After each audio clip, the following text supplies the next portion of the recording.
right, let's explore the image generator tool. So I'm going to activate this tool. There's my placeholder. I have vector selected, and I'm going to start by, I'm going to grab one of these styles here. I'm going to select, actually, I'll generate a few of these. So I want to create a logo called Pixel Grove. It's going to be a tech logo with a blend of nature. So I'm going to type in tech logo titled Pixel Grove that blends tech and nature. And with tune logo selected, I'm going to hit generate, see what that spits out. And I'll grab vintage tune also, see what that spits out. Let's go with modern logo and see what that spits out. I think that'll do. So that looks okay. I don't want it. Delete that one. This one looks pretty cool. And no. So of those three, I'm going to pick this one. So what I just demonstrated was a text to image generation, and the results that it spit out are all vectors. They're grouped. So all you have to do is come to the ungroup button, and then you can come in here and edit all of the individual parts of this object. Now, if you noticed while I was in the image generator, let me get rid of this placeholder. While I had these selected, you see this appear over here to the right in place of the styles, right? If I select any of these, it's going to appear over here to the right. What this is preparing for image to image generation. And what image to image does is it generates based on the what it looks like, what you have selected looks like. It'll keep some characteristics or some aspects of what you have, but it will never generate the same thing or a copy, and it won't make changes to what you have and still keep the same thing. That's the next one we're going to go over, which is masked generation. But what image to image does is just uses what you have selected as inspiration for what it's going to create. So I can say, let's keep it the same, right? Actually, let's say add leaves falling from the tree. And I'm going to hit redraw.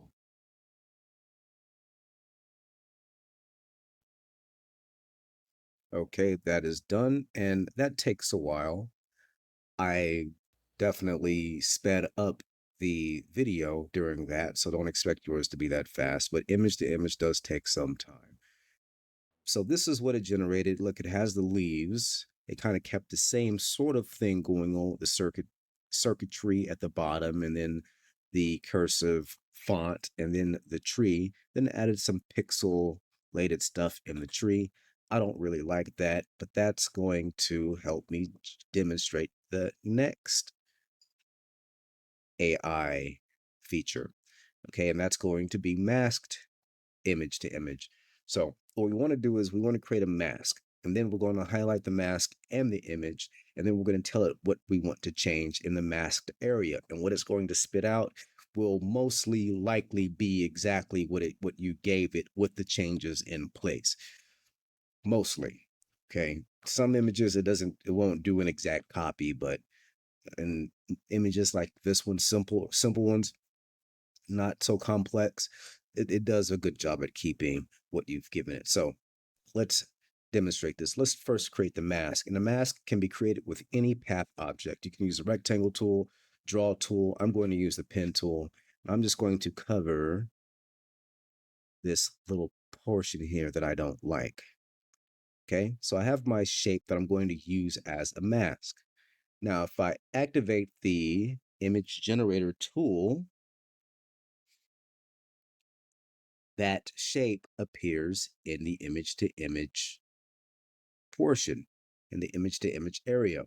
But I don't want to use it for image to image. I'm going to use it as a mask. So with it selected, I'm going to select mask. And now you see this went back to normal. And this is now an object that can be used as a mask for image to image art generation. Now, I usually like to give it color. This isn't required, but I usually like to give it color just so I know that this is the mask. So with that in place, I'm going to highlight everything. Now you notice over here now, the mask is what's mostly visible and everything else is kind of faded out. So now I'm going to tell it, remove the black and white pixel squares and hit redraw.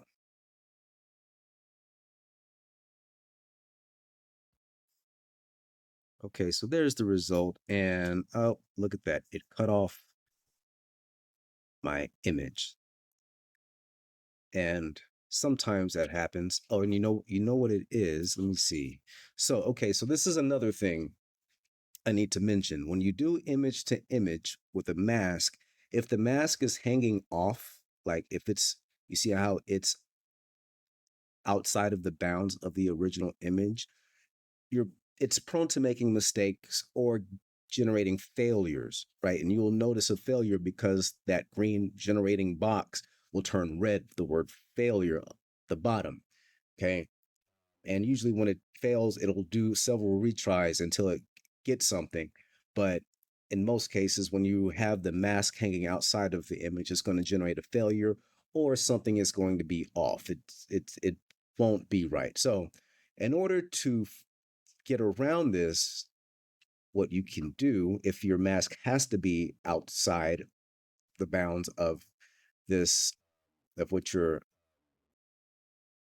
of your image, you can grab the rectangle tool, right? Create a rectangle, move it to the back, give it the color white, that white background color, get rid of the stroke, and now you have a background for this. So now the mask isn't outside of the bounds of the image. And I'm going to shrink it a little bit. There we go.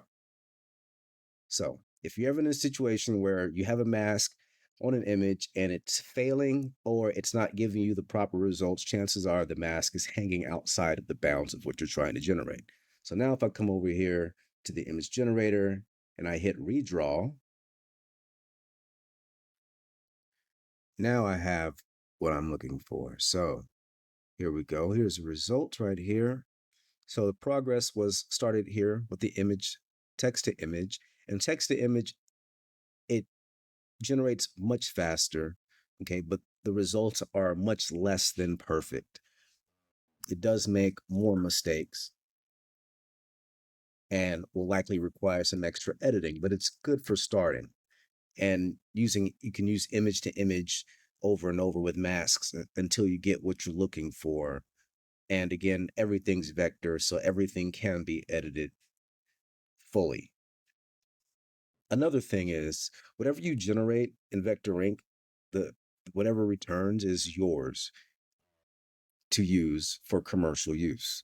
So have at it, create, and then use it however you like, edit it however you like. Nothing is maintained and kept by us as our property. This is whatever you generate under your account is yours to use.